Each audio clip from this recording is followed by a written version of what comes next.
Lala uno mersing lo wahia si me polio kanko mo fa tianga nei fo I vai tau mana ma tau vai lo sunga. Papa e ole mafu angara langa mai nei vai tau o tato skoi puanga ia ole fama vai tu le pa to pa ia American Samoa mo fa kai ia American Samoa I langa mo ino o I tau no ino Samoa vai I tau sanga o mai. And these are all the beautiful ladies that sell them, you know. The most popular store here in all the American Samoa. Well, we're glad to have you here. Felise, you look great, by the way. Oh, thank you for that. You got that rock star haircut, you know, endowed with a full head of hair. You know, I'm probably 30 years younger than you, but look at me, I look about 20 years older than you. So you look great, and you got great stage presence too. I've always admired your work on YouTube, and you know, you're just a good showman. Thank you, thank you. Le presidente au Tutuila. Hafo.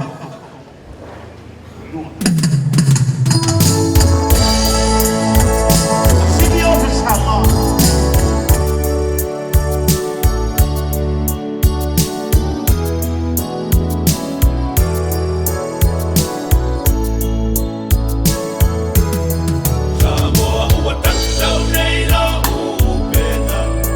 Sili Ofe foi le pato teina, o tini ulei.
Sili Ofe, Samoa.